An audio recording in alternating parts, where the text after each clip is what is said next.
Di cerita sebelumnya, dua pria panik di jalur kereta karena ada batu besar yang menghalangi kereta yang Tintin kendalikan. Yuk kita ikuti cerita selanjutnya. Dua pria itu tampak panik di jalur kereta api yang terhalang oleh batu besar. Salah satu dari mereka yang bernama Slim bergegas untuk memasang sumbu dinamit agar jalur bisa segera dibersihkan. Mereka sadar bahwa waktu semakin mendesak karena kereta api mendekat dengan cepat. Jika batu tidak dihancurkan, bencana yang mengerikan akan terjadi. Tintin yang berada di dalam lokomotif menyadari bahaya besar di depannya. Dengan terkejut, ia berteriak bahwa terdapat batu besar yang menutupi rel di depan. Situasi ini semakin tegang karena kereta terus melaju tanpa bisa segera berhenti. Kereta api yang dikendalikan Tintin melaju semakin dekat ke rintangan tersebut. Batu besar terlihat jelas di tengah rel dan tidak ada ruang untuk melintas. Dalam waktu yang singkat, solusi harus ditemukan agar kereta tidak mengalami tabrakan hebat. Ledakan yang keras tiba-tiba terdengar. Dinamit yang dipasang di batu akhirnya meledak tepat waktu menghancurkan batu besar tersebut. Suara boom menggema di sekitar area rel menandai bahwa batu menjadi serpihan kecil yang tidak lagi menghalangi jalur. Asap mengepul di jalur setelah ledakan terjadi. Lokomotif Tintin berhasil melewati bekas batu yang telah hancur. Pria-pria yang sebelumnya panik merasa lega karena bencana berhasil dihindari dalam detik-detik terakhir. Sungguh beruntung, pikir salah satu pria sambil mengomentari waktu ledakan yang tepat. Ia menyadari bahwa jika dinamit meledak terlambat hanya 2 detik saja, kereta pasti sudah hancur berkeping-keping. Mereka merasa lega meskipun adrenalin masih terasa tinggi. Namun kekhawatiran baru muncul. Salah satu pria menyadari bahwa masih ada gerobak dorong yang membawa peralatan dan sisa dinamit di jalur kereta hanya sekitar 1,5 kilometer dari lokasi tersebut. Mereka memahami bahwa ini bisa memicu kemungkinan tabrakan berikutnya. Tintin yang ditemani oleh pengendara kereta kuda tersenyum lega sementara ia berbicara dengan Snowy. Ini memang hari keberuntungan, kata Tintin mencoba menenangkan dirinya setelah insiden yang menegangkan. Namun bahaya belum sepenuhnya berlalu. Lokomotif kini mendekati gerobak dorong yang disebutkan sebelumnya. Di atasnya terlihat kotak-kotak yang salah satunya membawa sisa-sisa dinamit. Jika kereta tidak segera dihentikan, tabrakan lain akan terjadi dan ledakan besar akan terjadi. Sekali lagi ledakan besar terdengar ketika gerobak dorong tersebut hancur akibat tabrakan dengan kereta. Kedua pria yang menyadari bahaya hanya bisa menutup telinga mereka karena suara ledakan itu sangat keras. Kegiatan mereka sejenak terhenti untuk mencerna apa yang baru saja terjadi. Ketika mereka mencapai lokasi kejadian, mereka menemukan sisa-sisa gerobak yang hancur berserakan di rel.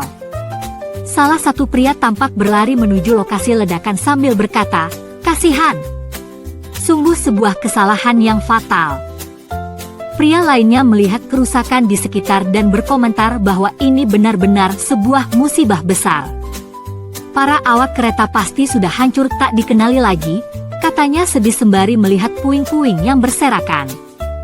Jim, salah satu pria, memperlihatkan Bud yang menjadi satu-satunya sisa dari para awak kereta. Ia menegaskan betapa mengerikannya kecelakaan ini. Semua orang yang melihat hanya bisa merasa ngeri atas skala kehancuran. Perasaan takut jelas terlihat di wajah mereka. Mereka hanya bisa menarik napas panjang berkata singkat, "Menakutkan." Dua orang itu terpaku dengan puing-puing yang berserakan berharap tidak ada lagi kejadian serupa di masa depan. Namun suasana berubah ketika mereka mendengar suara dari kejauhan yang berteriak, "Hai!" Semua orang menoleh dengan bingung dan penasaran mencari sumber suara tersebut.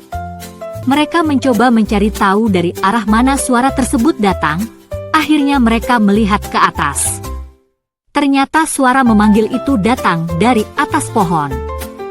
Ternyata Tintinlah yang bersuara. Ia sedang duduk di atas pohon melambaikan tangan kepada mereka sambil tersenyum lega. Tampaknya Tintin berhasil selamat dari kecelakaan yang mengerikan ini. Di cabang pohon lain terlihat pengendara kereta kuda juga telah selamat setelah terlempar ke atas pohon. Ia duduk dengan wajah lelah sambil memeriksa sesuatu di tangannya, tampak mencoba memahami situasi yang baru saja terjadi. Setelah turun dari pohon, Tintin segera bertanya, "Hei, anjingku di mana?" Ia terlihat cemas, tetapi pria sekitarnya tidak tahu keberadaan Snowy.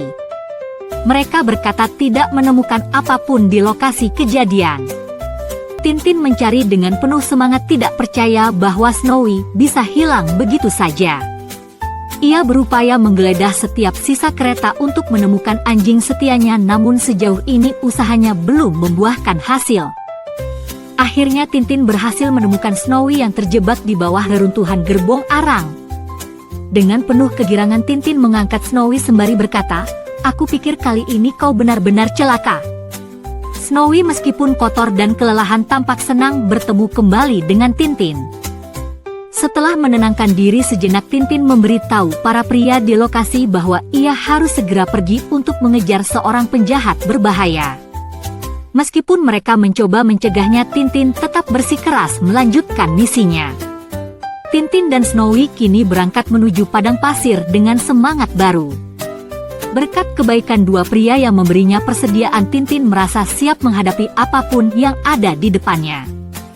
Seiring langkah mereka, misi mengejar Bobby senyum pun dilanjutkan. Tintin dengan penuh percaya diri melintasi padang pasir yang luas bersama Snowy. Semangat mereka tetap tinggi meskipun mereka berjalan di bawah terik matahari. Petualangan ini membawa mereka menuju tujuan yang tidak mereka ketahui, tetapi langkah mereka pasti. Di sebuah kota kecil yang terletak di tengah padang tandus terlihat deretan bangunan sederhana yang ditinggali oleh penduduk setempat. Kota itu tampak sunyi, tetapi kejadian di dalamnya baru saja mengguncang warganya. Seorang pria yang tampaknya adalah pegawai ban sedang berbicara dengan dua orang polisi sambil menjelaskan kejadian yang baru saja ia alami. Ia bercerita bahwa ketika ia masuk ke ban pagi itu, sang kepala ban ditemukan tergeletak sementara lemari besi terbuka lebar. Alarm bahaya kemudian ia bunyikan, tetapi para pelaku perampokan sudah keburu melarikan diri. Dua orang polisi sedang memeriksa jejak di luar bangunan ban. Salah satu dari mereka dengan cepat menunjuk jejak kaki yang unik. Ia menyebutkan bahwa sepatu pelaku mudah dikenali karena ada jejak paku oli di sepatu bagian kanan. Berdasarkan jejak itu, para polisi optimis mereka bisa menangkap pelaku dengan cepat. Mereka segera menaiki kuda mereka dan berpacu dengan penuh semangat, yakin bahwa mereka sudah berada di jalur yang benar. Kedua polisi itu terus berlari kencang di atas kuda mereka melintasi padang yang luas. Mereka berusaha tidak kehilangan jejak pelaku perampokan dengan mengikuti arah jejak kaki yang terlihat jelas di tanah. Sementara itu pelaku perampokan yang tengah melarikan diri tampak tergesa-gesa melintasi kawasan yang sama. Ia mulai khawatir bahwa jejak sepatunya dapat dengan mudah diikuti oleh para pengejarnya. Ia tampaknya sedang merencanakan langkah untuk mengelabui mereka. Di tengah pelariannya tiba-tiba pelaku menghentikan langkahnya. Dengan ekspresi tercengang ia melihat sesuatu di depannya yang menarik perhatiannya. Ia tampaknya menemukan peluang untuk melarikan diri lebih jauh. Perampok itu mendapati Tintin yang sedang beristirahat santai di atas tanah bersama anjingnya Snowy.